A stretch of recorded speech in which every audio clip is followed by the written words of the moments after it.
BJP की सरकार ने असंगठित अर्थव्यवस्था पर आक्रमण किया है और आपको गुलाम बनाने की कोशिश की जा रही है। 2008 में जबरदस्त आर्थिक तूफान आया, पूरी दुनिया में आया, अमेरिका में, जापान में, यूरोप में, चाइना में, सब जगह आया।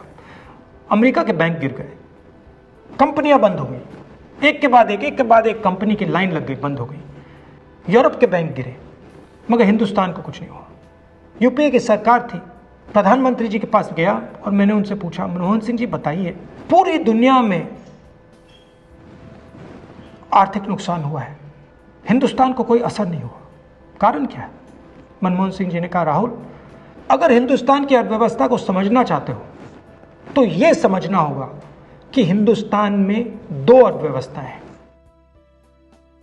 पहली असंगठित अर्थव्यवस्था और दूसरी संगठित अर्थव्यवस्था।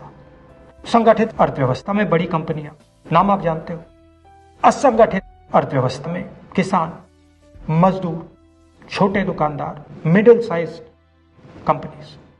जिस दिन तक हिंदुस्तान का असंगठित सिस्टम मजबूत है, उस दिन तक हिंदुस्तान को कोई भी आर्थिक तूफान छू नहीं सकता। अब आज के दिन आते हैं। पिछले 6 साल से बीजेपी की सरकार ने असंगठित अर्थव्यवस्था पर आक्रमण किया है। 3 बड़े उदाहरण तो मैं आपको अभी दे देता हूं। नोटबंदी, गलत जीएसटी और लॉकडाउन। आप यह मत सोचिए कि लॉकडाउन के पीछे सोच नहीं थी।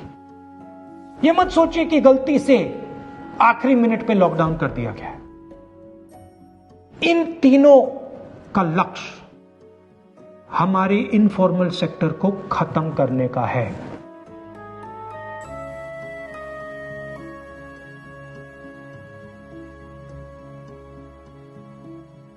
प्रधानमंत्री जी को अगर सरकार चलानी है, मीडिया की जरूरत है, मार्केटिंग की जरूरत है। मीडिया और मार्केटिंग 15-20 लोग करते हैं।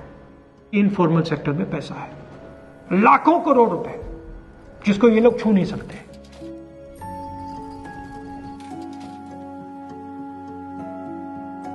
इसको ये लोग तोड़ना चाहते हैं, पैसा लेना चाहते हैं। इसका नतीजा आएगा। नतीजा यह होगा कि हिंदुस्तान रोजगार पैदा नहीं कर पाएगा। क्यों? क्योंकि इनफॉर्मल सेक्टर 90% से ज्यादा रोजगार देता है।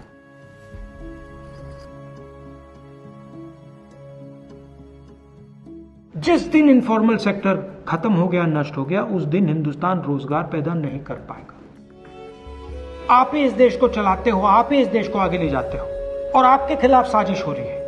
आपको ठगा जा रहा है और आपको गुलाम बनाने की कोशिश की जा रही है। हमें इस आक्रमण को पहचानना पड़ेगा और पूरे देश को मिलकर इसके खिलाफ लड़ना पड़ेगा।